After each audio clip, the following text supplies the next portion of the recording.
saying I hated dating apps. I hated the time I wasted on them. For someone to go on a date, they need to spend 12 hours a week for maybe an hour and a half date. The biggest thing is it's having this layer of safety. Just as a girl, you go into a date wondering if you're going to live at the end of it, which a lot of men, when I spoke to them, didn't even think safety is something that women think about. Top 15% of men will have like 99% of women. Men just say yes and see what lands, like fish it, whereas women will be super, super picky as to what they say yes to. Welcome to Kasa Connect. Together we're exploring the journeys of entrepreneurs, creatives and change makers shaping the future. Tegan is making dating fun again with her new app, Eventful, which takes online dating offline and also has security measures to protect women. You are creating something super exciting, a dating app. I mean, there's so many dating apps out there. I want to start by asking you what makes yours special and why do you think it's going to work? Yes, so dating apps make money from keeping you in the app, whereas we want to shift the model. So my whole thing is like, get off the app. So let's help people meet in person. So with our dating app is you go on it to book on a date that week or book onto an event. And it's not supposed to be keeping you in there chatting, matching dopamine hits from, gamifying it. It's just to get you off it. And we've worked with dating experts, and our big push is you match and you book something that you're both interested in. So say you're both into arts or cycling or whatever it may be, you can go and do that date. So it's then to help you kind of build a connection, which is what we're kind of missing nowadays, is connections. So it's kind of like Thursday, which, gets people together on a Thursday, but it's different because you're still meeting one-on-one. Yeah, so you can meet one-on-ones, that's a difference. Or like Thursday, you can go to an event, but Thursday's turned more into just an events business, whereas for us, it's more focused on you match and find that person that shares those interests, which is then you're more likely to end up with someone that you've got shared interests with. So it just kind of helps. And it also just makes then dating more enjoyable because you don't feel like you have to go and sit, on Thursday at 9 p.m, drink. Yeah. And you don't want to do that. You can kind of do the dates that you're interested in, which I think is great for women as well, because it empowers you to say, look, I'm free this day and I want to do this kind of date. Whereas instead of just sitting, sort of twiddling your thumbs and waiting for a date. I mean, I'm not a fan of dating apps at all. For me, the issue is I feel like because now so many people are on the dating apps, and I'm like, honestly, huge respect to them because, I mean, they are making effort to find people to connect with. But I feel like it's making guys less bold and forthcoming when you're in person. Like when you casually meet people at a cafe, they're more hesitant to come and approach you because they can now rely on another form to find people. Yeah. Whereas back in the day, like back in my grandparents' generation, if you want to find someone, you got to be bold in person. Yeah. I think the difference is it feels like there's loads of people there, but there isn't. It's just like social media. You feel like you've got all these connections, or like you're saying, the dating apps, people are trying, but because of the way dating apps are built, they're built to keep you in the app. So it's not actually, and it gamifies, it rewards you because you've had like a match. It's not about rewarding you because you've got off the app. Yeah. So that's again is because it's like churn rate. So if you find someone, you're not going to come back to the app. So it's kind of, and that's the issue. So that's why we've tried to change it, that we benefit from you finding someone and going on dates. But then to your point, I think it's things like the Me Too movement and kind of stuff that comes off the back of men approaching women. Yes, they say that that's kind of people don't approach people as much anymore, but it's because of these reasons as well that will stop men approaching. But I think you are right, it's the feeling that those people are disposable and there, but actually the thing that we lack nowadays is just connections. So what made you inspired and start this? So just like you were saying, I hated dating apps. I hated the time I wasted on them. And I think as well, it's not just women, but just people in general, is you'll put a lot of effort and time, or you feel that you are, and then it makes the process of dating just not enjoyable. And I was realizing I hated dating and spoke to sort of women. A lot of people felt the same way. But what really spurred me on is I went on a date from a dating app, and then just something happened to me safety wise. And then for me, I just kind of thought, isn't it wild? You sort of have two strangers meeting in a romantic setting. Of course, there's going to be issues that come off the back of that, especially if you've got drinks and things involved. And there isn't really any apps that focus on that safety bit. So that's why with my app, you book your dates in app or into events. And then because you book your date in app, we know where you are and who you're with. So you can share that. So you can share it with a flatmate. your mum, your dad, whoever it is. And our whole thing is then you can share and say, hey, I'm going on a date with Fred at, the paddle court at 7 p.m. And it's got that layer and feeling of safety. And also, guys going on it for the right reasons won't mind that that's being shared. And also they can share it too. So you've had awful incidents. I've spoken to someone who had a girl spike him on a date because she was part of, they were trying to get his watch and things. So it happens for men and women. And it's just that layer of protection. You said the statistic was 1/3 of people, getting like abused on a date. 32% of women have been sexually assaulted by someone they met on a dating app date, and then half of them have been raped. And 66% of people are asking for more protection when it comes to dating apps, which I think it's crazy because people want that sort of safety or layer of safety. Sure. Yeah. And in creating this app, how are you getting kind of all the places and sports and everything people can book onto the app? Yeah, good. Yeah. So I literally, when I was working before at PwC, I just basically would go to venues at night. I kind of thought, surely there's some link that the venues will want to have people going on dates. I just thought it'd just be so nice that you can easily match people's, say, schedules and book something in, so you don't have cut all that the sort of chit chat. So I just went to venues after work, just literally just went venue to venue, and then realised venues want footfall, so it's a no-brainer for them. And what I thought was really lovely, speaking to a lot of these venues, is actually talking to them about the safety point and saying, hey, we are going to have people that don't know each other. What I've done as well is we've got discounts, or you get a free drink on arrival. There's some sort of perk to booking the date in the app. And then because they know that if they've come through Eventful, it signals to them that they don't know each other. So they watch the venue is also helping in the safety front, as watching out for things like spiking or, how you're feeling on the dates. So if you saw the Ask for Angela, have you seen the Ask for Angela campaign? Yes, I have. Yeah, so there was issues that they were saying that people were going and checking, and actually people were like, who's Angela? And nobody understood, like a lot of people didn't know the campaign. Yeah. So a big thing then was what we're doing is we're having that kind of layer of safety that you would have on the date. And also I just feel as a girl, especially when I was younger, if I had that layer where I knew the venue's kind of aware, then I would just feel a bit more protected. And I think the biggest thing is it's having this layer of safety. Just as a girl, you go into a date wondering if you're going to live at the end of it, which a lot of men, when I spoke to them, we've done these sort of focus group stuff, they just didn't even think safety is something that women think about. But that is the most important thing. That's why it's so frightening. So you mentioned working at PwC. I was there too. How does it feel switching from a corporate career into the startup world? It's weird because I feel like I was a management consultant at PwC, so it feels similar in the sense of like just you're running with stuff daily. So what I basically did is I worked in like Indonesia, India, South Africa. Oh wow. Yeah, so I worked in banks and basically helped them make their teams more productive, coaching people. And like it's similar in a way, but I think startup life is just very scrappy. So, but I think the stuff I did in PwC is very transferable. And yeah, I think it's definitely helped me. But very, very different. I think before with PwC, even though I'd worked long hours, you kind of would switch off. Whereas I feel like I never really switch off at the moment. Yeah. But I guess that is startup life.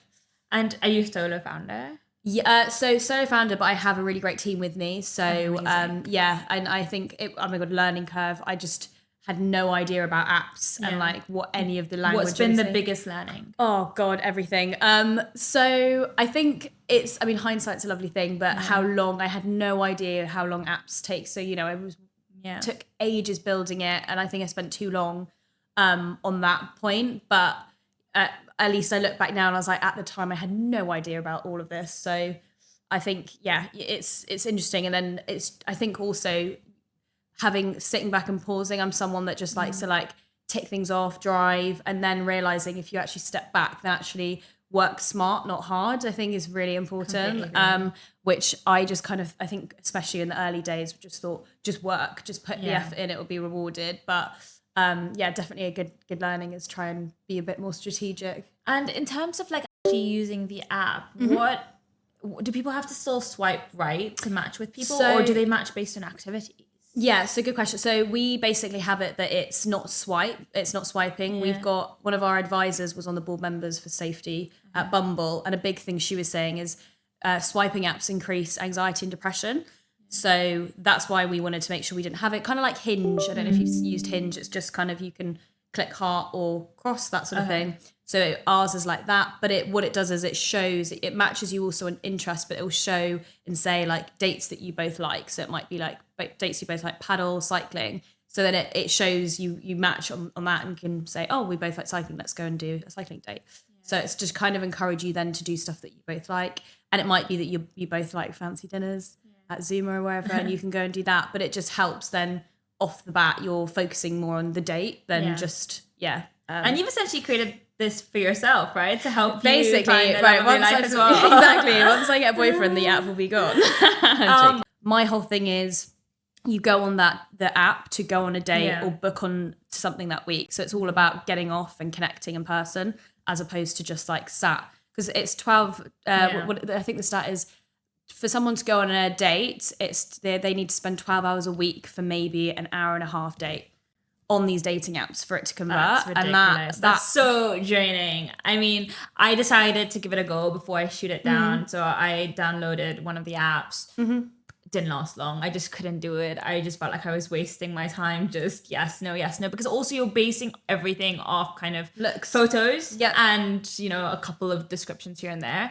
And then I also read a study. I can't remember the percentage, but a large percentage of women will go for maybe, say, I'm gonna just pick a random number, but it was a really small percentage. 20% of the same men. So 20% of the same men are the ones being liked, whereas all this other 80% of men are just not, because essentially in terms of looks, there is a kind of ideal look for a woman, let's say. Well, they say it's like the top 15% of men will have like 99% of women. And that is, again, like women go on dating apps and because women, if you want a short-term fling, you can go to a bar, you can go to a club. It's not difficult for a woman to have a fling.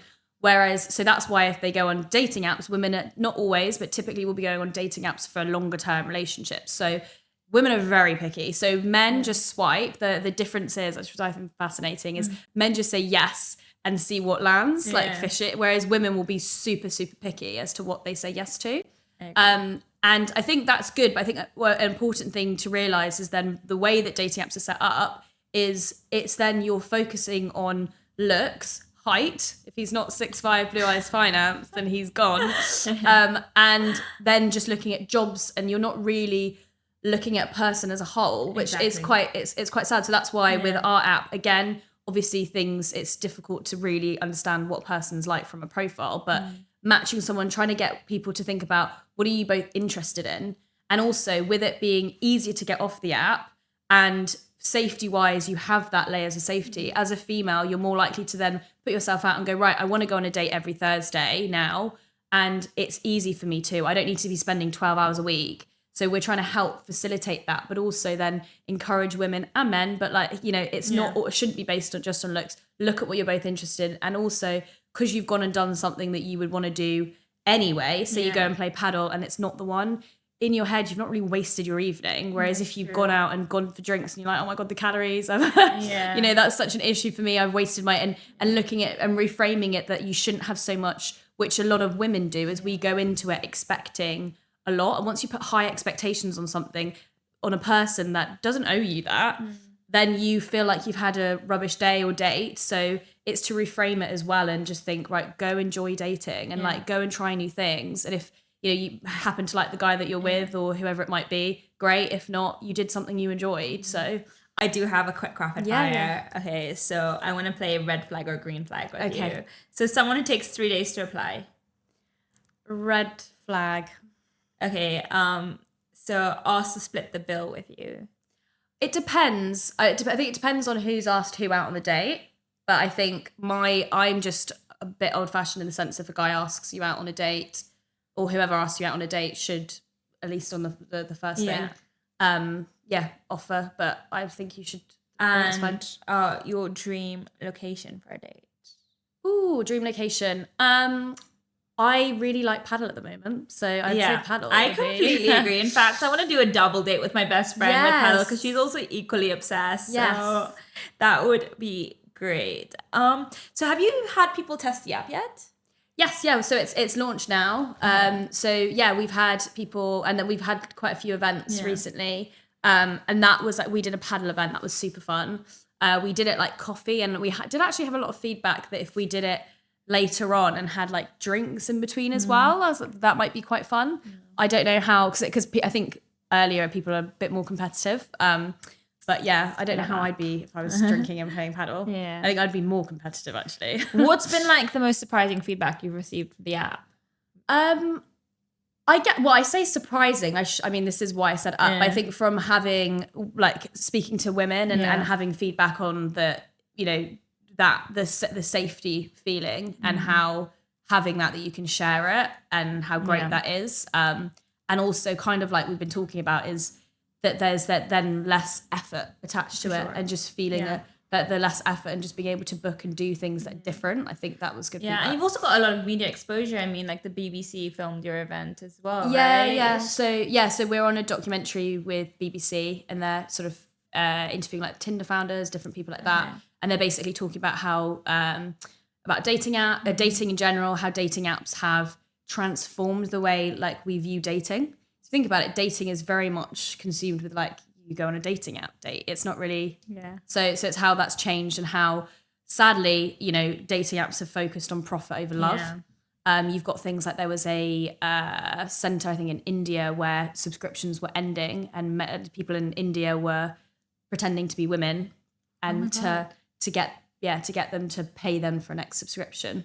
So messaging them, pretending to be women. So that's insane. Exactly. So whereas it should be focused on love, so they're kind of showcasing our new app as like what's new and upcoming for the younger generation and how that we, you know, the rise of run clubs, how we want to get off apps, but we appreciate that's, you know, how you meet people is a lot of the time sort of online, but trying to then get people out connecting.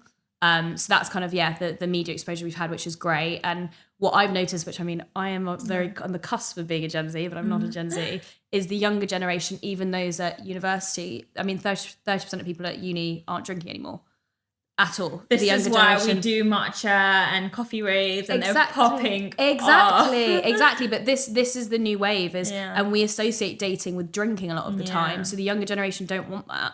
So it's trying to find ways that people can date and connect.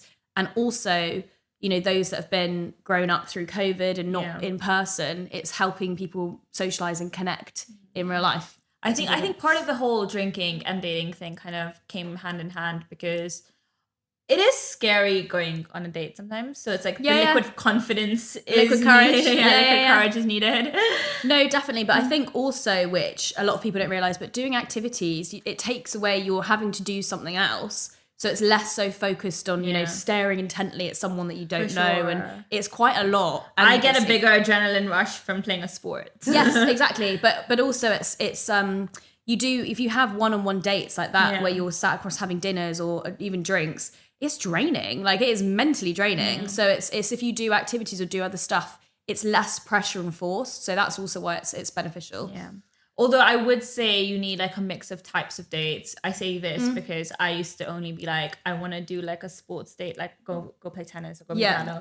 And my sister was telling me like, you automatically will have a certain level of attraction on those kind of dates because you're doing something you love and your adrenaline is rushing. Like you also just need to do the hard thing, which is go for a coffee chat. Yeah, exactly. Well, yeah. So I think exactly that. Like you go for, maybe it is that's you do activities type date. Then you obviously afterwards you do a variety of different things.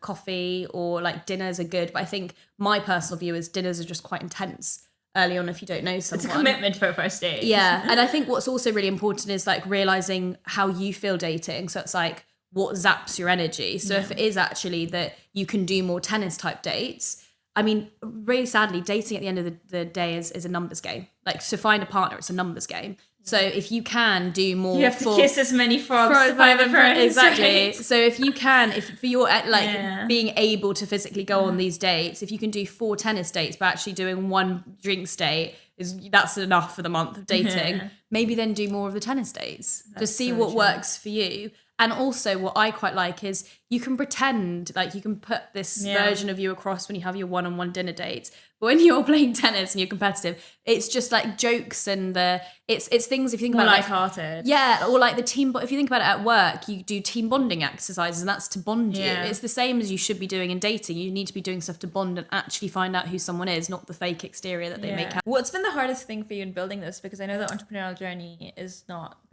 easy. Yeah, it's interesting. I think, well, you know, I'm now at a position where we're going for funding, and I think they say, I mean, 2% of funding goes to female founders. Yeah. So I think for me, it was feeling that early doors is that I really need to just go and show numbers. And I mean, which is important, should be the way of the world, is I need to prove numbers. I need to prove people want this. Whereas, you know, for some other people, it might be that you can come up with an idea. Yeah. I mean, I knew a guy who came up with an idea and got $1 million in investment just from an idea. Whereas I feel like it's been more of a, at least for me, it's right. I have to knuckle down and just prove numbers. So I think that's been tough in a way. And I mean, early doors, I was ruthless. I mean, my family say I'm a dog with a bone. So I was just, you know, non-stop messaging venues, I've non-stop messaged so many people for it to then come to fruition. How are you looking to raise? So going for angels. Look at Alma Angels, because they invest in female founders. Yes. Do you know what? That's so wild, because I'm meeting with them next week. Okay. Yeah. Amazing. Well, they do a monthly breakfast with us every month. So we're all connected to them. Oh, so cool. So yeah, the way I see it with our app is it's kind of like community. So you know how social media has changed, that you can find your niche in your community. That's what I think you should have with data. You should be able to find, if you're particularly into arts or something, you should be able to find that person, where it's really kind of hard to navigate that on dating apps at the moment. So that's just what we're trying to do, is you find your community, you find your group and your niche, and then it just helps connect people. And what I'd quite like to do as we grow is then you have your niches, and you know, you've got all the arts type people that go to the same sort of events, and you kind of start to meet people and you see people kind of like you do in your communities or sports groups. But it's kind of missing right now. You don't really have like you go to a set art exhibition each week and see the same person. Yeah, because on one hand, I do believe like opposites attract to some extent. You want like the yin yang coming together, but then I do feel like it's really important to have mutual interests and things to bond over. And so what you're doing is really helping that. Yeah, and also if you think about it, then when you have, you know, your boyfriend, girlfriend, is you'll obviously go and you'll do stuff together, and you can kind of work out if that's kind of what your relationship will be like, and you'll grow to. So it's just a nice way of introducing. If you had unlimited resources, what's one feature you'd add? Oh, I love these questions. Well, we are actually adding it in. So we've got, I don't know if this would be, I'll just explain this one because I just thought it was really cool, is the sharing to your friends. So we've got it that you can, and we're adding it in so you can share a profile. Yeah. So it's like, right, this person will be great for my friend. Like let's share this to you. Yeah. And then can share that across. I think as well, we've got it added, but the fact that, you know, you can share, I'm on a date with this person and share it to your flatmate. I like the fact that we've added this feature, just because, like, also say if you're, I don't know, married or whatever, you probably don't want to go on a dating app that's going to share that information with people. So I'm thinking from all kind of rounds of trying to find someone longer term, it helps. Yeah. So what's your goal with the app? Yeah, with the app. What's or in general, what's your career dream? Yeah, so goal with the app, I think, and while it's been very much focused and we've worked with dating experts to get it that, you know, it should help you find the one. Yeah. Is my biggest goal is for, you know, not just women, but specifically my view was, you know, a young girl going into dating to just enjoy it.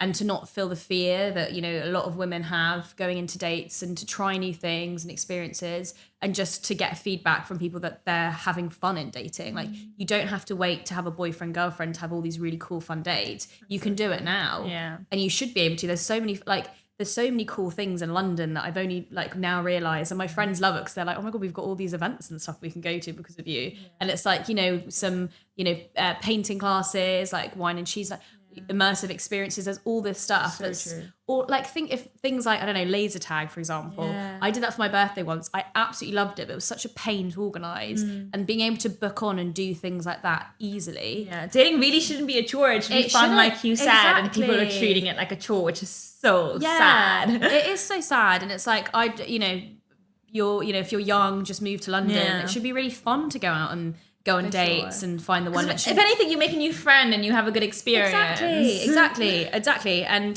that's the whole thing. And it's less pressure. And I think women specifically put a lot of pressure on it. And it's is this the one? And if you have less of that pressure and you go into it just enjoying yourself, the science behind it as well is if you let down those walls, is you're more likely to find someone and connect. Yeah. So, when you're building a business, the hardest thing I found was, hiring the right people. And you said you've got like a lot of experts and advisors supporting you. I actually want to know, how did you find these people? Through this dog with a bone strikes again. So I just was luckily through their networks. But at first, for example, my tech advisor just peppered loads of people on LinkedIn. I found like the top people in the sort of dating app space, and he was really great and came back and just said he loved the idea. And that's actually how then I ended up going on this BBC documentary, is because they were interviewing him and they said they're looking for something that's new and upcoming, that's, showcasing what Gen Zs want. And he was like, yeah, I'm advising this guy. It's just amazing how like all these people just come into your life and, you don't realize like, the one conversation can lead to so many collaborations and so many great, opportunities. Exactly. And I'm really a firm believer. And if you're trying to do good for the world, it should come around and it will fall. I've spent a lot of time, like I was saying, early doors, just like really pushing and stuff. Whereas I'm kind of in the position now where I just want to make sure things work and just let the chips fall where they may. Yeah. And a big thing for me now is just focusing, on the app and hoping. And I guess like to answer your question, what's my goal? I think goal from life is really just, I would just love for people to just enjoy dating again. 2, to hopefully help people just connect more. I think if I could feel that after with my app that people are enjoying dating, but they're connecting, and if you do have relationships that come out of it, that people are really enjoying it. So I think that would be a real goal. Just I think for me is to get it off the ground, expand to different locations. Common theme I hear about is loneliness. Like that is the Gen struggle Zs, right now. Yeah, Gen Zs are the loneliest demographic, and this is they're craving connections, but it's difficult to connect because we're just on our phones, and you don't get those connections just from texting and FaceTiming. It's from doing things and bonding, doing not just activities, but doing and spending time. And I feel like even when I go out for dinners and there's like a couple of Gen Zs around, I think because not their fault, but their generation is so used to trying to make viral TikTok content, Instagram content, they're not present. It's all documenting, all the time spent documenting, even at these in-person events. That's interesting. Yeah, and they also say because they've spent time, because they've not spent as much time in person. So, even I'd be in the office 5 days a week, because those that don't have that, you lose your sense. For example, you'll go to a dinner and you'll feel that people don't want you there, say, and you'll get anxiety and you don't want to be there, but you've actually just missing social cues because you've not been exposed to it. So it's quite sad is that's happening. And that's why, you need to get people out meeting and being around people, because that's what we're built to do.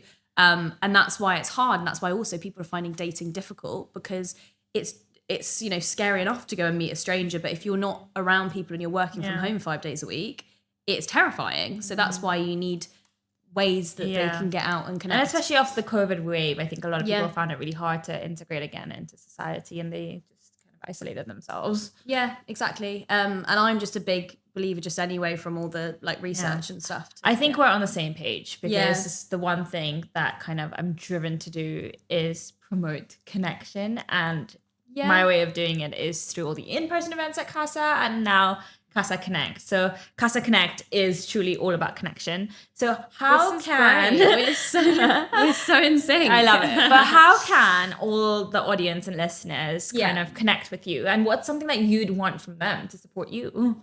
That's a good point. How they can connect. So I'm really happy to connect on LinkedIn, on Instagram, whatever it may be. And I would just love to get people's sort of thoughts and feelings on how dating is, if they've got any experience, or if they've got any connections of people that are interested in investing in our app. Just as, it'd be great to grow and expand to different locations. I think that'd be really great. And we've had people saying like, we want it in Ireland and different things. I was like, oh, I'd love to do that. So yeah, actually that was a question I did have. I wanted to know, like, if you're studying in London. So it's just in London. So we launched recently, and we're just focusing in London for now, and then again proving the model, and then looking at expanding elsewhere after that. Amazing. Yeah.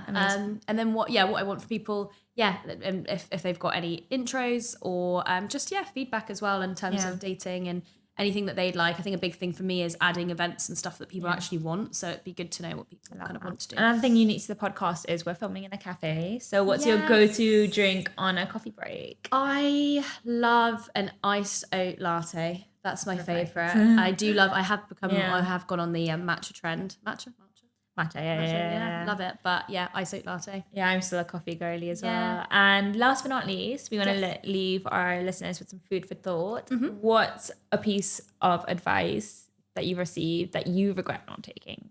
Regret not taking? I think it's kind of like I've been talking about a bit, but it's just slowing down.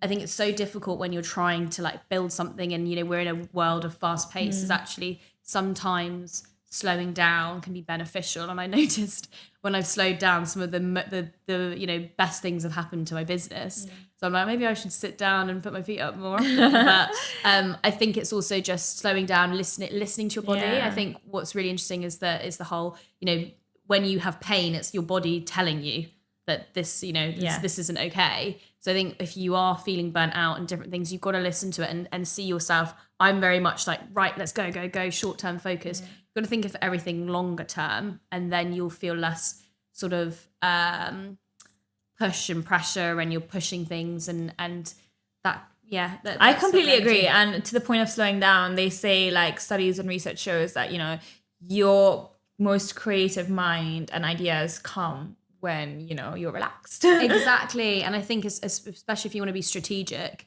it's like I was saying, you just keep on focusing on pushing, and actually if you take a step back, then you're like, wait, what am I doing? What was she doing then? No. So I think it is slowing down, I think, which I find very difficult to do. Completely agree. I mean, we're gonna have to have another conversation once the app's been up and coming, and I want to know more stories. But it's been amazing. Thank you so much for having me. Thank you for coming on.